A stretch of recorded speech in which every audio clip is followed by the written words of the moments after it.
dando sus nombres poco a poco, pero el primero, y ese que va a conducir este evento, va a ser las veces del joven Platón, que no está tan joven. Ese es nuestro profesor Víctor Isolino Doval. Les voy a leer un poco de su semblanza. El profesor Doval es profesor de la Universidad Panamericana desde 2004. Es maestro en Gobierno en Políticas Públicas, graduado con una tesis sobre la ciudad y la belleza, una propuesta ética desde la filosofía política. Él es filósofo por la Universidad Panamericana como licenciatura. Es doctorando en la filosofía por la Universidad de Navarra, con la tesis sobre la idea práctica en la filosofía de la acción de Carlos Llano. Y sus áreas de especialidad es el humanismo cívico, la filosofía de la acción y la antropología en Carlos Llano, y por supuesto la ética y la belleza. Lo que vamos a hacer hoy con el profesor Isolino es presentar el caso contra los poetas. Es un caso que ya está presente desde el joven Platón y que vamos a desarrollar en este evento. Muchas gracias, profesor Isolino. Gracias a usted, señor Siqueiros. Buenas tardes. Qué afortunados nos sentimos nosotros aquí en que le dediquen una tarde de jueves de preferiado, que el lunes es feriado, no hay actividades, a venir aquí, ¿no? Entonces, eso habla muy bien de ustedes y de su generosidad. Yo quería hacer una observación a lo que dijo el señor Siqueiros, si me lo permite, y luego ya entro a lo que me pidió hacer. Cuando habló de la tensión entre poesía y filosofía, me parece que la que sacó el pie del plato fue la Facultad de Filosofía de la UP, porque uno de los profesores fundadores de esta facultad, Carlos Llano, entonces, mientras que todas las facultades de filosofía son Facultad de Filosofía y Letras, aquí nada más es de filosofía, justo por esa tensión que ya no sabía cómo salvar, y dijo mejor la ¿no? Entonces, lo que dice justo el joven Platón, en concreto en el diálogo de John, es que el poeta, como dijo Siqueiros, es un hombre exuberante, pero con anhelos de perfección, ¿no? Y justo el poeta parece ser que, al menos en Platón, tiene un contacto especial con lo divino que al filósofo le es más arduo. Si recuerdan, los poemas son prefilosóficos, ¿no? La Ilíada es un poema épico, la Odisea es un poema épico, pero es prefilosófico, ¿no? O sea, hay una pulsión ahí que detecta el poeta, casi por inspiración, no casi. Es más, Homero empieza pidiéndole a la diosa que le cuente cosas, ¿no? O sea, él no sabe nada y le dice a la diosa, ya eso es bastante ensoberbecido, ¿no? Es decir, a ver, diosa, tú cuéntame, ¿no? Eso es lo que hace el poeta. Y quizá por eso le causan resquemor a Platón este tipo de especímenes en la sociedad. En concreto, en la República, Platón dice: si un hombre capacitado por su inteligencia para adoptar cualquier forma, imitar todas las cosas, llegara a nuestra ciudad, es decir, el poeta, con intención de exhibirse con sus poemas, caeríamos de rodillas ante él como ante un ser divino. Yo pienso, y le pediré al señor García Joly que me corrija si yo me equivoco, que es lo más probable, que el poeta podríamos analogarlo con una especie de publicista en la actualidad, o con un influencer, con un youtuber que tanto le gustan a alguien, no va a decir quién. Es esta especie de flautista de Hamelin que va hechizando a quien tiene contacto con su obra, tal y como lo vio Platón. Caeríamos de rodillas ante él como ante un ser divino, admirable y seductor, pero indicándole que ni existen entre nosotros hombres como él, ni está permitido que exista. Lo despediríamos con destino a otra ciudad, no sin haber vertido mirra sobre su cabeza y coronado la cabeza de lana, ¿no? Me parece que la aportación que hace la poesía a la sociedad en ese sentido es corrosiva y nociva, porque siguiendo a Platón, que me parece que podemos admitirlo, hay algo en el poeta que tergiversa a la naturaleza, ¿no? Que la hace ver de otra manera, como hoy por hoy hacen los youtubers. Nos muestran una cara de la realidad que no necesariamente es así. O como pasa en Instagram, que todo en Instagram es perfecto y bonito, ¿no? Nadie va, si hubiese habido Instagram en la Segunda Guerra Mundial, nadie hubiera puesto sus fotos en el Holocausto, ¿no? Ay, mira, vamos al horno. Aunque hoy hubo alguien que lo hizo así en Auschwitz, ¿no? Y ahora es un centro turístico. Entonces me parece que Platón lleva razón, y otro alumno de Sócrates, Xenofonte, decía que es tal la nocividad de los poetas que la construcción de la divinidad que ellos hacen es de suyo corrupta. Los vicios de Zeus, si ustedes se acuerdan, era, imagínense un chavo ruco, muy guapo, como George Clooney, un bombón, y con estos vicios que tiene quien está poseído por sus pasiones, ¿no? A mí siempre me dará mucha gracia, esto lo cuenta Hesiodo, creo, cuando seduce a una chica. Estaba Zeus un día en el Olimpo y ve a una chica muy guapa, y Zeus ya estaba amenazado por Hera, su mujer, que le dijo, a la próxima te la vas a hacer. Entonces digo, ¿cómo le hago? Y se transformó en cisne para que por un lado Hera no lo cachara. Ya lo había cachado, convertido en una vaca.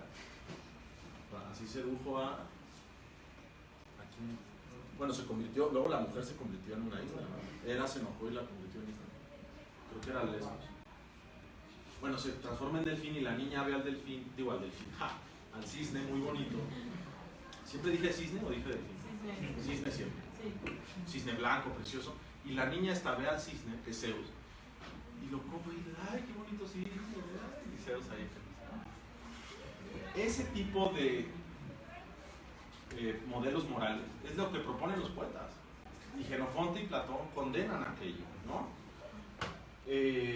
Dice, no Xenofonte, Xenófanes. Dice, Homero y Hesiodo han atribuido a los dioses todo cuanto es vergüenza e injuria entre los hombres, y narrado muy a menudo acciones injustas de los dioses, como el adulterio de Zeus, como si fueran laudables, ¿no?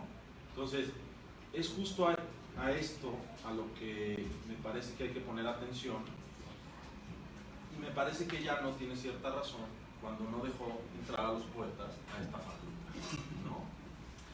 Entonces, dicho esto, yo me permito presentar a quienes están aquí delante. La señorita Ana Victoria, que debe tener algún apellido, Martín del Campo, que estudia el 7º semestre de filosofía y, según entiendo, está trabajando a los árabes, ¿no? Ella va a hablar en contra de los poetas medievales, los poetas de la época arcaica, en concreto Píndaro y Safo, y me parece que el señor Horner, que estudia noveno semestre, séptimo también, va a hablar en contra de los poetas medievales, ¿sí? En contra, sí. En concreto, Dante. Los poetas de la historia, en concreto, no dicen a quién en concreto. Además, el señor Horner es segundo lugar en la categoría Masters en la Olimpiada Nacional de Lógica. Por eso, un lógico siempre habla mal de los poetas. El señor Rocha, que es graduado de la licenciatura, que ya no es alumno, va a hablar en contra de los poetas medievales.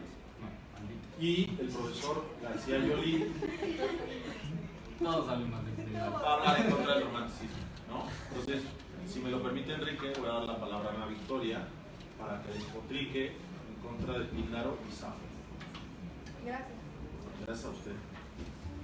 No abogaré para que se exilien los poetas líricos de la ciudad, porque eso sería suponer que alguna vez formaron parte de ella, y ni siquiera ese privilegio se merece.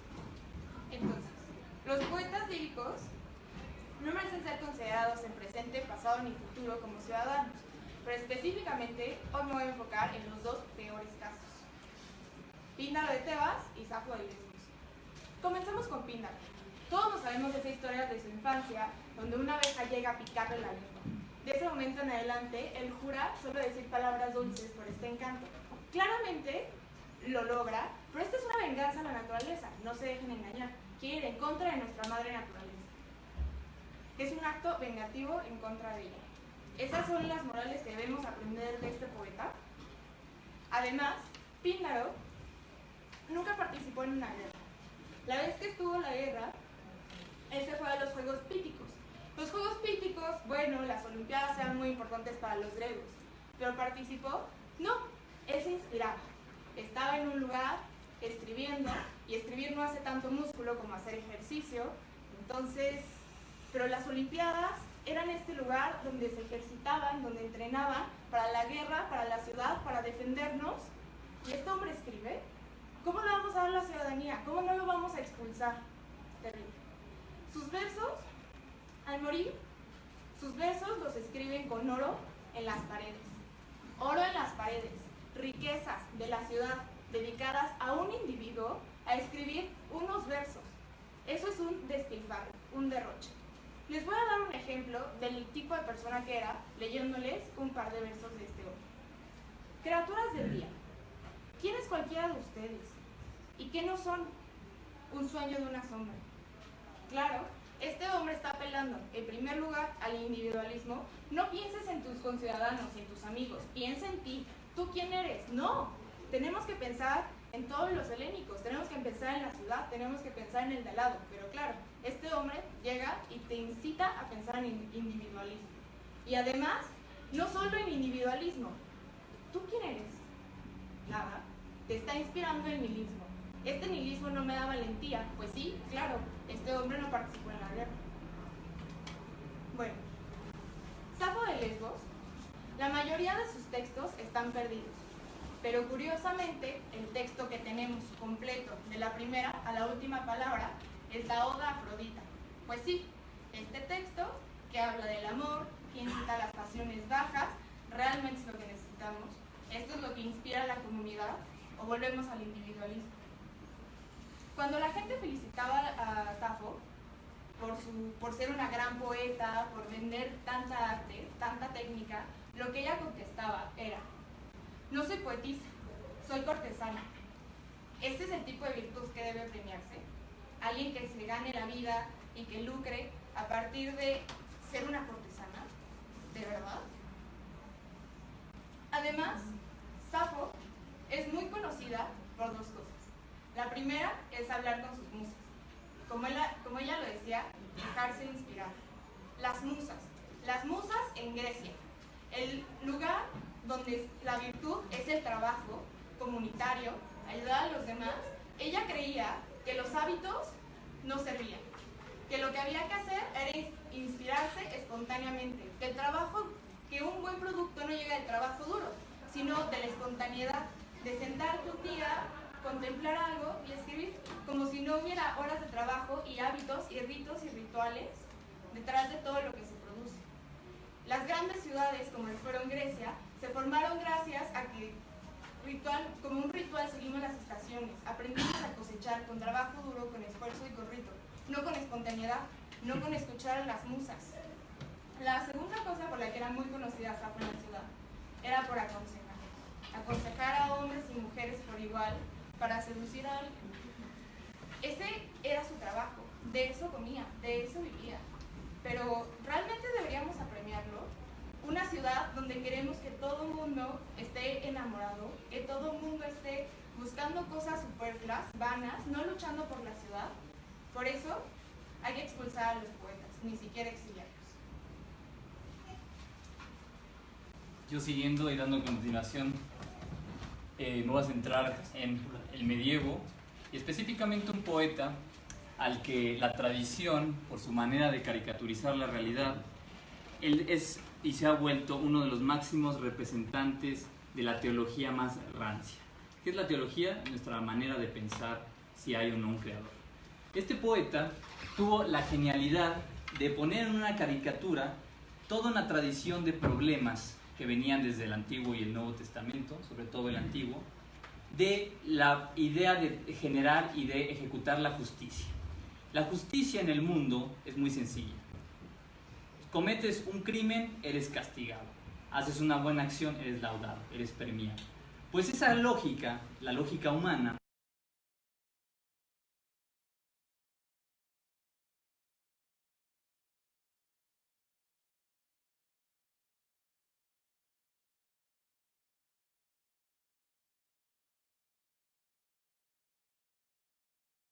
a Dante Alighieri, por culpa de este señor, tenemos hoy la visión, la caricatura, de que existe un Dios todopoderoso, que sabe todo, que se supone que es toda bondad, pero que si cometes suficientes crímenes te manda al infierno. Y son no solamente un infierno, son alrededor de 9 círculos en los que puedes caer al cometer algún crimen en esta vida. Dante Alighieri debe salir de nuestra república perfecta, lo debemos de correr de nuestra ciudad ideal, porque eso caricaturiza la justicia, como si es cierto que si existe este señor creador que sabe todo y que además es muy bueno, y esa es la inquietud que tiene Epicuro de Samos ya desde hace siglos atrás, ¿cómo es posible que este señor que sabe todo y que además es bueno haga o crea criaturas que van a condenarse en el infierno? La pregunta es, no, todos son libres. Y cada uno de ellos elige o no condenarse, porque son libres de sus actos. Cualquier persona que sepa un poco de lógica sabe que si hay una persona, este ser, este creador, que sabe todo, que sabe los destinos de cada una de estas personas, si los crea, sabe qué va a pasar con ellos cuando mueran y a dónde se van a ir. Entonces, la caricatura, y eso es lo que mancha tanto toda una historia teológica tan compleja que es la tradición judio-cristiana, la caricatura es esa, que haya 9 círculos del infierno, porque nadie lee el cielo en Dante, es aburridísimo. La caricatura de 9 círculos del infierno donde uno se va por pecar. Y sobre todo, y me voy a concentrar en el último infierno. ¿Saben quién está en el último infierno? Independientemente de que, por supuesto, a los filósofos nos mandó al limbo, porque si saben, Dante Alighieri fue el fundador del limbo, que ya lo clausuraron hace rato en el Vaticano. Además de que nos mandó al limbo, Dante Alighieri mandó al último de los infiernos, a Judas. Otra vez, cualquier persona con un poquito de lógica, no tienes que ser el segundo lugar del Masters en lógica como mi buen Alberto, sabe que si tú eres un instrumento de la providencia, de lo que quiere Dios, que fue el caso de Judas, entonces si eres instrumento, ¿por qué te deben de condenar y mandarte al último infierno donde te va a masticar Satán? Esa es la caricatura que nos legó el poeta Dante Alighieri, porque los poetas son desproporcionados, porque su imaginación va más allá de la lógica y porque escriben cosas que luego ni siquiera saben la magnitud que van a tener. En buena medida, toda la tradición occidental, si ustedes preguntan a la gente qué entienden por la tradición judio-cristiana, se imaginan el infierno de Dante, porque al final esa caricatura es lo que nos llega a la mayoría no educada y nos creamos con esas ideas. El poeta es peligroso porque crea estas caricaturas que le llegan a la mayoría y esa mayoría se queda con esas ideas. Expulsemos a Dante Alighieri. Bueno, incluso está muy bien dicho que sea una caricatura, porque además, de alguna manera, usted admite, señor Siqueiros, el nombre que Dante le puso a su poema, ¿no? Que es una divina comedia, ¿no? O sea, incluso él mismo asumía ese papel de exabrupto, ¿no? Muy bien.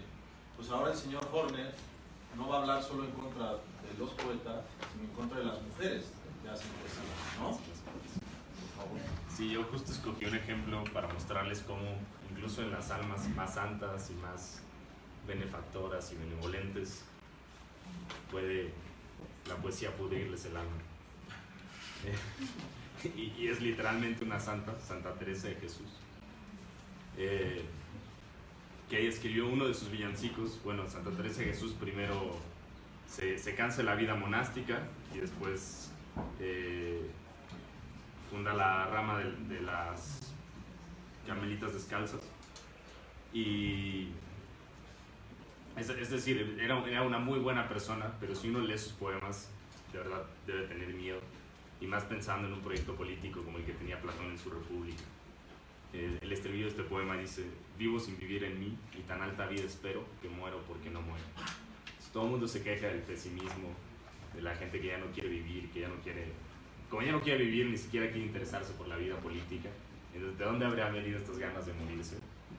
Pues vino del cristianismo, y en especial de estos poetas que ensalzaban la muerte. Otros versos dicen, por ejemplo: ay, que larga es esta vida, qué duros estos destierros, esta cárcel y estos hierros, en que está el alma metida. Solo por esperar la salida me causa un dolor tan fiero, que muero porque no muero. Y yo me pregunto, ¿qué clase de bien puede aportarle a la ciudadanía a una persona que todo el tiempo está pensando en morir, que todo el tiempo está desvalorizando la vida, que no cree que pueda hacer un buen proyecto político en sus circunstancias, en el aquí y ahora? Es claramente un mal ciudadano, y habría que expulsarlo de nuestra sociedad. Y por otra parte podremos decir, bueno, entonces, ¿qué nos queda? Hay otros poetas como Vicente Huidobro que critican acérrimamente al cristianismo. Vicente Huidobro dice: morirá el cristianismo que no ha resuelto ningún problema, que solo ha enseñado plegarias muertas. Muere después de 2000 años de existencia. Un cañoneo enorme pone punto final a la era cristiana. El Cristo quiere morir acompañado de millones de almas. Escribió esto despuésito en la Primera Guerra Mundial.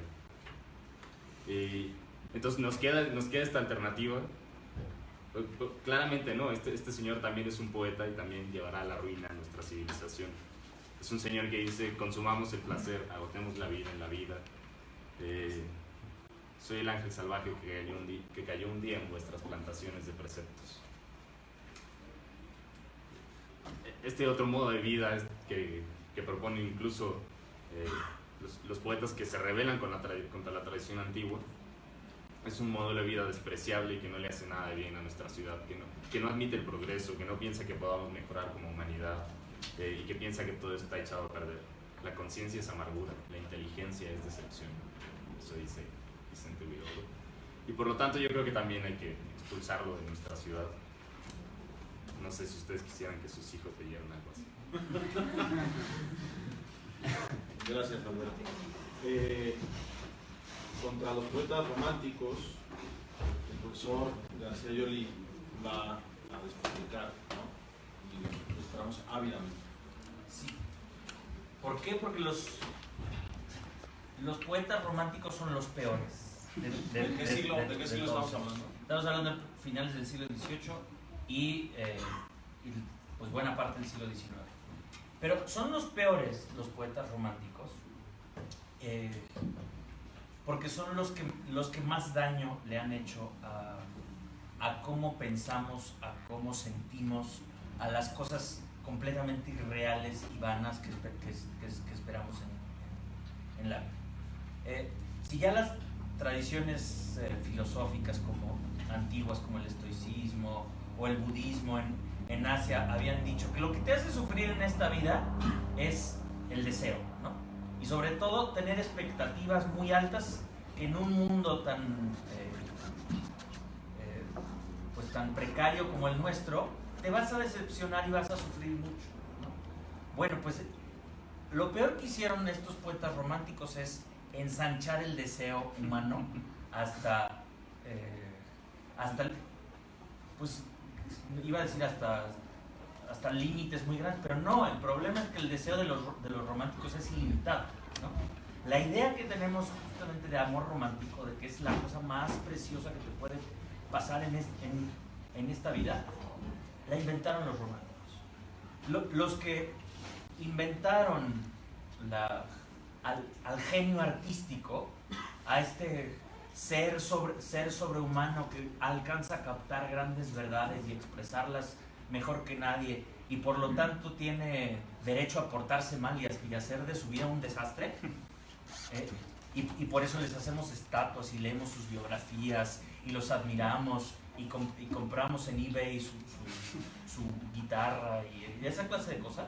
O sea, piensen en las superestrellas de Hollywood, en los rockeros que se mueren a los 27 años de una sobredosis y ya son legendarios, ¿no? En James Dean hizo 3 películas, pero ya es un sex symbol.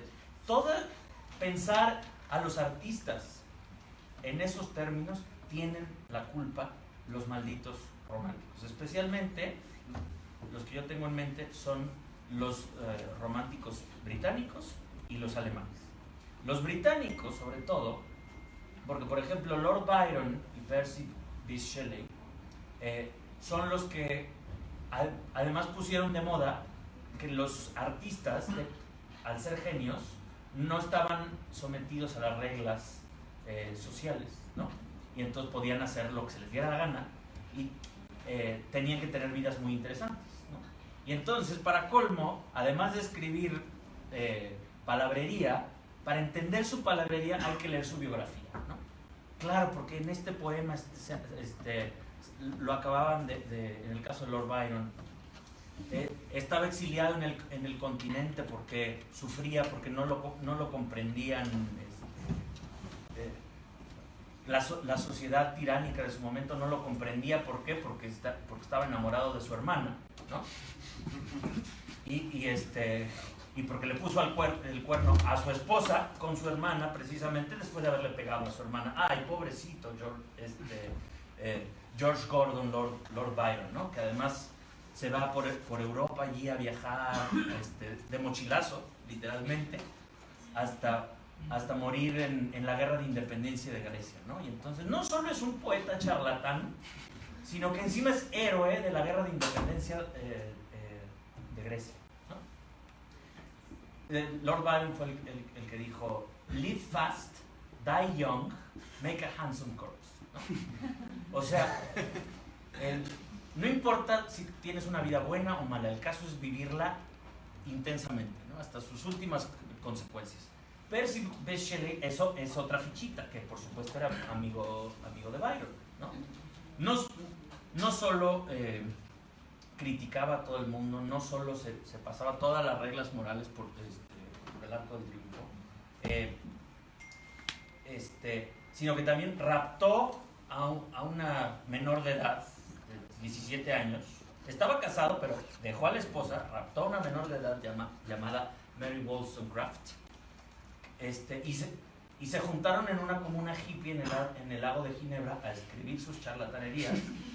Y entonces corrompió a esta pobre niña que escribió una historia de terror llamada Frankenstein, ¿no? Que al menos Mary Shelley tiene la suficiente sensatez para haber escrito una historia de terror donde dice: aguas con jugar a ser Dios, porque las cosas pueden salir muy mal. Esa es la historia de la criatura esta del Dr. Frankenstein. Bueno, el problema es que su marido y su amigo Byron y toda la generación de románticos, tanto los alemanes como los británicos, justamente se hicieron a sí mismos dioses. Dijeron: lo más importante es el individuo, y lo más importante son todas las experiencias que tiene que tener este individuo. Entonces, las reglas sociales no importan, Dios no importa, lo único que importa es el individuo y la naturaleza. El problema con esa visión es que si empiezas a sacar consecuencias de todas las cosas que dicen estos poetas románticos, es al ser tan críticos de todo, acaban siendo escépticos. Que al poner al centro al yo y al individuo creativo, pues acaban solos y acaban suicidándose y acaban viviendo vidas miserables, o acaban volviéndose locos, como el último de los grandes románticos, Nietzsche, ¿no? De plano, si quitas las reglas, las únicas reglas que hay en el mundo son las que tú te pones, pues acabas volviéndote loco, ¿no? Y la culpa de eso la tienen todos estos. Para ello, les tengo un par de ejemplos. Por ejemplo, hablando de los dioses griegos, si justamente uno de los problemas con los poetas es, según Platón, es que hacían parecer a los dioses como seres humanos y hacer cochinadas y hacer Felonías. hacer felonías, ¿no? Si ese ya era un problema, bueno, aquí Heinrich Heine, que es uno de los poetas románticos alemanes más atormentados de todos, ¿no? Judío, antisemita, ¿no? Ya esto es el colmo del colmo, porque lo que hace en este poema es burlarse de los propios dioses según la versión de otros poetas, ¿no? Entonces ya aquí ya le dimos vuelta al círculo y ya estamos hablando de necedad tras necedad, ¿no? Entonces les voy a leer esto. Luna llena y en flor, a tu luz oro líquido el mar brilla. Diurna claridad, pero en nocturno embrujo, se extiende más allá de la línea del mar. Y en el pálido azul del cielo sin estrellas flotan blancas las nubes, igual que colosales retratos de los dioses en reluciente mar. No, ni hablar, lo que veo no son nubes, son ellos mismos, los helenos dioses que antaño tan gozosos dominaban el mundo y que ahora ya muertos, destronados, como muertos fantasmas, cruzan el cielo de la medianoche. Me admira ver en extraño deslumbre el Partenón de aire, los gigantes callados en su patos hierático y horrible. Aquel de allí es el hijo de Cronos, rey del cielo, nieve blanca los rizos de su frente, los celebrados rizos que el Olimpo sacudían y en la mano el rayo, ya apagado. En su mirada hay pena, pesadumbre y aún el viejo orgullo. Aquellos eran tiempos cuando te deleitabas, oh Zeus, divinamente, con muchachos y ninfas y hecatombes, pero ni aún los dioses gobiernan para siempre. Los jóvenes reemplazan a los viejos, como tú mismo con tu anciano padre o con tus tíos titanes, Júpiter parricida. Y a ti, altiva Juno, también te reconozco, de nada te sirvieron tus celos y tus pánicos, pues otra ganó el cetro y ya no fuiste más reina del cielo. Se hicieron de cristal tus grandes ojos, perdieron el rigor los lirios de tus brazos. Tu venganza jamás se ejecutó en la virgen que el dios dejara encinta, ni en el maravilloso hijo de Dios. Y a ti, Palas Atenea, también te reconozco, ni con tu escudo y tu sabiduría, la diosa de la filosofía, pudiste contener la caída de los dioses. También te reconozco a ti, Afrodita, que fuiste de oro un día, ahora de plata, y todavía te adorna el cinto irresistible. Pero a mí tu belleza me da oculto pavor, y si tu carne amable quisiera deleitarme como a otros héroes, me moriría de miedo. Diosa de los cadáveres, así te me presentas tú, Venus libitina, ya no vuelves amorosa la mirada a ti el terrible Ares. Qué ojos tan tristes tiene Febo, Apolo, el joven. Qué callada está la lira que animaba a los dioses los banquetes. Más triste todavía mira Hefesto, y es que en verdad el cojo nunca más tomará a Eves a su cargo, ni escanciará atareado en la asamblea el néctar delicioso. Se apagó hace ya tiempo la inextinguible risa de los dioses. Profesor García Yoli, ha quedado claro lo aburrido, además que es un poeta romántico, ¿no? Pero quería ver si Sofía Sánchez García Crespo también puede contribuir a mostrar por qué los poetas románticos son una basura, ¿no? ¿Poetas románticos? O los que usted quiera, porque estamos agarrándonos de lazo poético, ¿no? Sí. Mi poeta es tan malo, pero tan malo, que aquí el maestro Isolino no me quiso incluir. A ver si ustedes pueden adivinar de quién estoy hablando. Es bueno, no solo es poeta, y de hecho lo más conocido de él no son sus poemas, británico de mediados del siglo XIX, que incluso acabó en la cárcel. Era todo un dandy, un hedonista de primera, que fue condenado por acciones inmorales. ¿Se les ocurre quién pueda ser? Por el amor que no.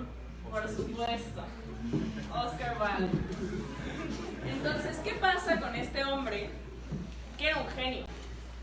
Estudió en Oxford y fue de las mentes más brillantes de su época. A la fecha sigue siendo de los autores más importantes de la literatura inglesa.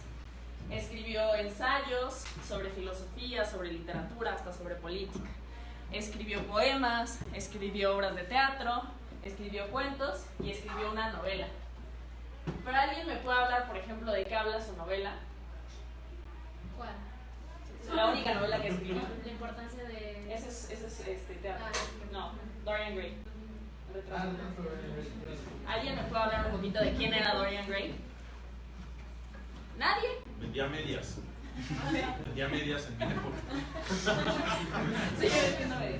Ok, ¿qué pasa? Oscar Wilde era un personaje que se distinguía en su época por ser un excéntrico, por hablar de la estética por encima de la moral, por hablar de la belleza por encima del bien, y que retrata en sus obras, en Dorian Gray es muy claro, la importancia de ser bello, de verse bien, de tener cosas, de dejarse ir a los placeres, sin importar si las acciones eran buenas o malas. Y entonces este muchacho logra como congelar su juventud y su belleza y pasar el paso de los años y el golpe de las obras a un cuadro que habían pintado de él. Entonces, ¿qué pasa? Que durante todo el libro, Dorian Gray, y ese es un mega spoiler, se dedica a hacer cosas horrorosas a la gente, cometer asesinatos, romper corazones, robar, consumir drogas y bueno, hacer de todo un poco. ¿Y qué pasa? Que es un poco el retrato de Oscar Wilde, incluso él mismo reconoce que un poco es un reflejo de él o de lo que quisiera hacer. Y yo aquí traigo ¿qué pasa? Que por ahí de 1894, 1895, lo meten a la cárcel por sodomía.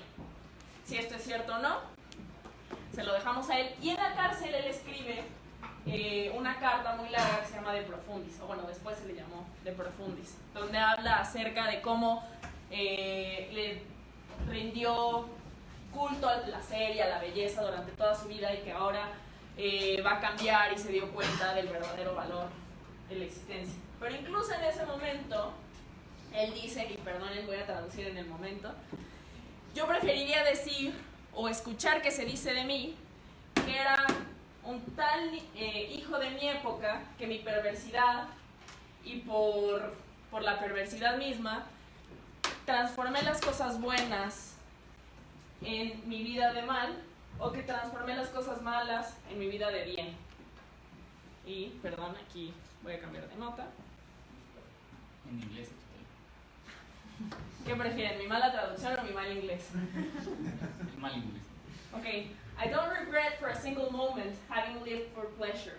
I did it to the full, as one should do everything that one does to the full. There was no pleasure I did not experience. I threw the barrel of my soul into a cup of wine. I went down the primrose path to the sound of flutes. I lived on honeycomb. Entonces, ¿qué pasa? Que reconoce que toda su vida tuvo dinero, fue muy inteligente, tuvo mucha fama y no le importó, tenía una esposa y 2 hijos. Y por sus acciones, la esposa no lo divorció, pero no le volvió a hablar, le quitó a los hijos, él quedó en bancarrota.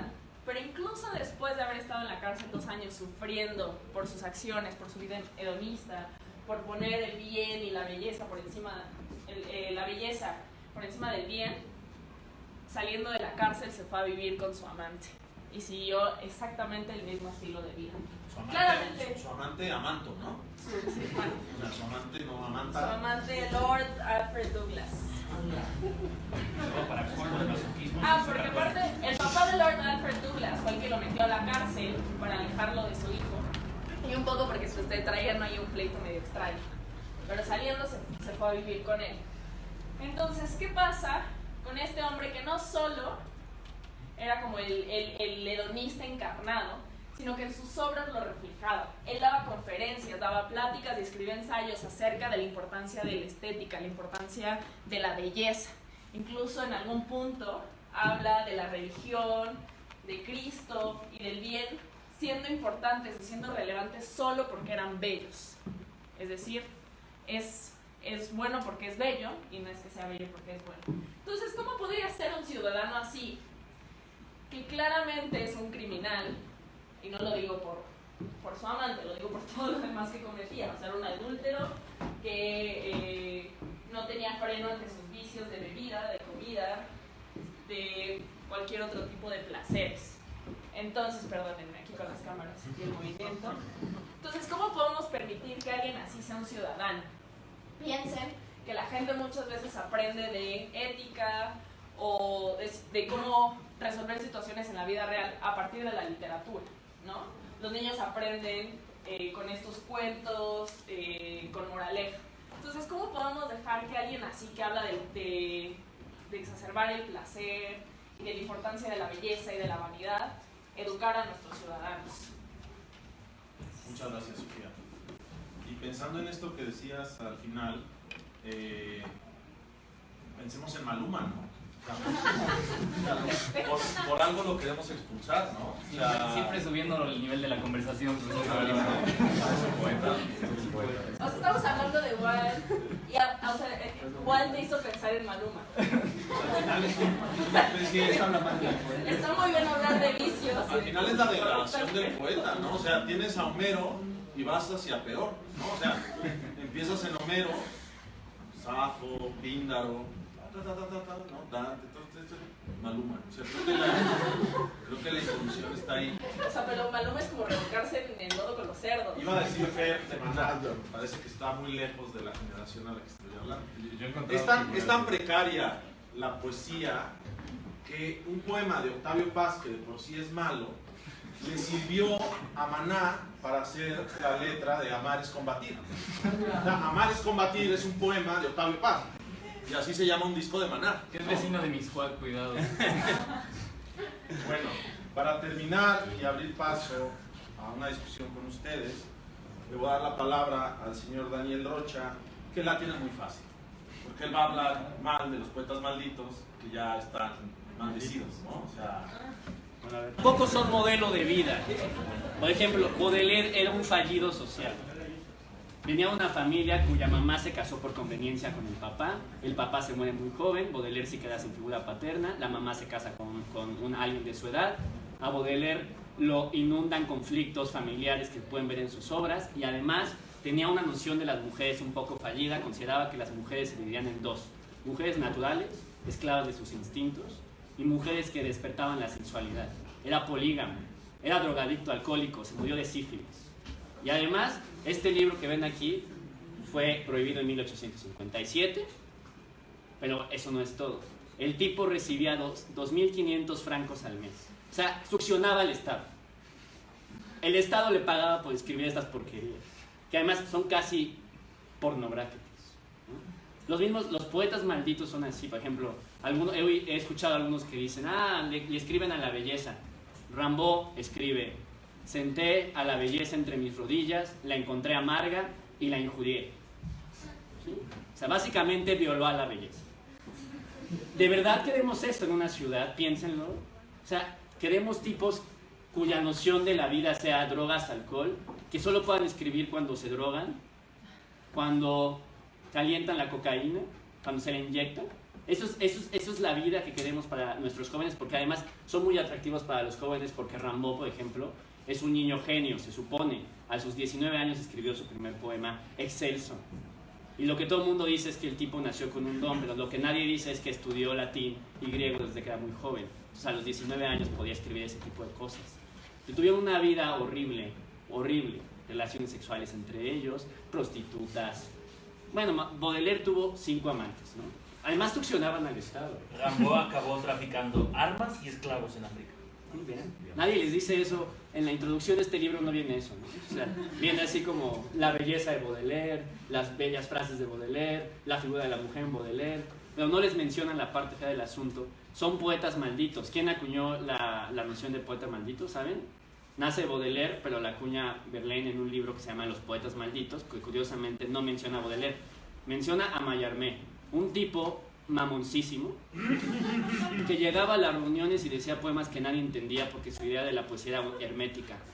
Tenías que ser un tipo mamón como él para entender sus poemas. Queremos eso. Petulante, ¿sabes? Queremos eso. Yo no sé si ustedes querían eso. Además, vería la vida de una manera muy sufrida. Miren, aquí hay un poema donde literalmente dice: yo envidio la suerte de las bestias más viles que pueden sumergirse en su estúpido sueño, tan lenta la madeja del tiempo se devana. Es un poema que se llama De Profundis Clamavi, que escribe. ¿Queremos eso? ¿Queremos gente que escriba y diga: me quiero morir, quiero ser como el gusano que pisan? o queremos gente que realmente piense que la vida vale la pena, que la vida es bella. Estos tipos no lo pensaban. Su vida era un ir a andar entre Dios y el diablo siempre les ganaba. Siempre eran pasiones, siempre era o Satán tú, que ablandas la osamenta del atropellado. Imagínense un tipo que encontraba belleza. ¿Han visto un atropellado? Yo sí, es horrible. Y están los sesos ahí afuera, y un tipo como Baudelaire iba y encontraba los sesos y decía, oh, qué belleza, miren los sesos. Vamos a hacerle un poema a los sesos. Esto es asqueroso, ¿no? O sea, por eso yo creo que los poetas malditos no deben de estar en una ciudad ideal. Son los primeros que debemos correr. Nadie quiere poemas del atropellado. O sea, es de mal gusto, ¿no? Bueno, el señor Rocha ha logrado que Maluma parezca un digno candidato al premio Nobel, ¿no? Yo tengo un problema antes al profesor Isolino, que justamente representó a Platón, porque ahorita estamos atacando a los poetas y resulta ser, y se da cuenta María Zambrano, esta filósofa española, que el mismo Platón tenía el gran problema de los genios. ¿Quién es el genio? Ya nos lo representaron muy bien aquí. Ese genio que no cabe en esta ciudad, que no baila a nuestro ritmo de la gente normal, que no se porta bien, que no se está quieto. Ese genio tiene dos caras: la cara de la desproporción y la cara de la excepción. El genio es el que nunca puede estar quieto porque es desproporcionado, se desborda. Se desborda en los extremos, como ya mostraron. El extremo del moralismo y el extremo de la desproporción total. Y la otra cara es la de la excepción. Los genios se sienten una excepción que está más allá de toda regla, más allá de toda ley. Entonces ellos se sienten con derecho a hacer lo que quieran. Pues bueno, María Zambrano voltea a ver a Platón y se da cuenta que Platón, primero que nada, escribía en verso. Primero que nada, Platón tenía un don que parece que los demás poetas tenían. Entonces Platón, cuando hace el primer juicio contra los poetas en la temprana república, en su república, quizá estaba hablando sobre él mismo, porque no solamente escribía en verso, sino que Platón muestra la desproporción más grande que tenían los poetas, esa desproporción moralista de querer un mundo perfecto, un mundo absolutamente perfecto, cuando escribe el primer totalitarismo, que es la República de Platón. La República de Platón es lo que inspiró en buena medida el trabajo de Karl Marx cuando estaba planeando toda la teoría de Estado. Ese Estado que funciona perfectamente a las manecillas del reloj, donde todos bailan perfectamente, donde tienes que dar tus hijos al Estado para que los eduque, para que no tengas filiación con ellos como padre e hijo. Ese Estado totalitario, fruto de una mente privilegiada, desbordada, es el Estado platónico. Entonces yo regreso la pregunta al profesor Isolino: ¿por qué no se debe de ir Platón de una vez de nuestra República Perfecta si es uno de los más grandes poetas que ha habido? Yo soy el primero que lo echaría. O sea, Platón, Fer de Maná y Maluma. Por supuesto al señor Rocha. Me parece que justo la gran desventaja de tomarse esa libertad platónica de decir expulsemos a los poetas, me parece que deriva de reducir a la poesía a sus rasgos más putrefactos, ¿no? Como hemos visto aquí. Es decir, al mismo tiempo que un poeta es un espíritu exabrupto, ¿no? Exabrupto y exuberante, al mismo tiempo es el que nos permite acceder a otro tipo de realidades, al nombrar esas realidades, ¿no? Yo expulsaría a Platón. O sea, yo soy el primero con Aristóteles decir fuera, ¿no? Vete. Justo.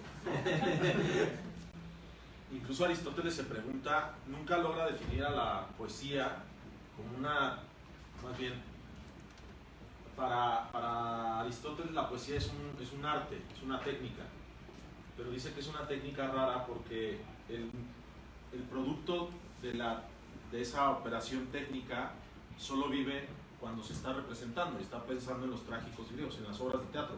Es un poco lo que pasa en un concierto. Esa pieza musical solo ocurre cuando se representa, cuando se lleva a cabo. Y no es lo mismo escuchar una pieza musical en una sala de conciertos, o en el Corona Capital, o donde sea que ustedes van, que en Spotify, ¿no? O sea, aquello ya es muy distinto. O sea, Diana, ¿qué es usted? Qué vergüenza, pero bueno. El asunto es que esa poesía, me parece que vale decir que poesía y poeta se dice de muchas maneras, es la que vale la pena retener en la ciudad, ¿no? En esta estructura social, porque el poeta es el que puede nombrar esa realidad, así se esté pudriendo de vicios morales, ¿no? Como Baudelaire, Rimbaud, Mallarmé, Verlaine, todas estas cosas, porque quien mejor ha hablado de la belleza en el mundo ha sido Wilde, ¿no? O sea, quien ha tenido un mayor contacto con aquello que nos cuesta trabajo definir es Wilde y no Kant. En la crítica del juicio está así como, además, es medio esquizofrénico lo de Sofía, ¿no? Pero bueno. Sofía es kantiana para todos. Entonces, justo es esa permanente tensión con la que empezaba Enrique, pero que pienso que se reconstituye gracias a la propia labor del poeta. O sea, Nietzsche, que mencionaba Gabriel, me parece que justo choca con el filósofo, porque el filósofo parece olvidarse de la palabra, que es lo que le preocupa al poeta. O sea, la herramienta de trabajo del poeta es la palabra, y Nietzsche, si se acuerdan, era filólogo, no filósofo, ¿no? Entonces, incluso Shakespeare, el bardo inglés, el poeta inglés, acuña palabras, ¿no? Solitario, al que nadie se atrevió a expulsar, por cierto. nadie lo fue a Shakespeare. Muy loco. Shakespeare acuñó palabras que usamos hoy por hoy. Dicen que más de 100 palabras que había realidades que nadie había nombrado. Solitario, o colérico, o urgente, son palabras que acuñó Shakespeare. Entonces, en efecto, este amor romántico del joven Werther de Goethe, ¿no? De que, ay, pobre de... ¿no? Justo Shakespeare ridiculizó unos siglos antes, uno, ridiculizó esa manera del amor con Romeo y Julieta, ¿no? Dos millennials que se enamoran y se matan, que se aman mucho y su amor es imposible. O sea, eso de 13 razones por, ¿no? ¿Sí me explico? O sea, es un poco el trabajo que un verdadero poeta hace, que es nombrar adecuadamente la realidad. Y con esto me gustaría que alguno de ustedes dijera algo en favor de los poetas, por ejemplo Sofía, y luego abrir, si lo permite, con la venia de Enrique, abrir un poco la discusión para que esta gente despierte, ¿no? Yo primero quiero hablar de un filósofo. No es un filósofo con muy buena fama, pero es un filósofo, yo creo que si no el más importante, de los más importantes del siglo XX. Heidegger. No, sí. Es un amor, ¿qué hay? Expulsen a los filósofos. Sí. Heidegger, que no es muy buen ejemplo de una persona moral. Justo atacaba a toda la tradición metafísica que va de Platón hasta su tiempo, porque se alejaban de la verdad y se alejaban de la realidad. Entonces, él acaba concluyendo que el único modo de acceder a la verdad y el único modo de superar todas estas categorías metafísicas horribles que nos constriñen es a través de la poesía.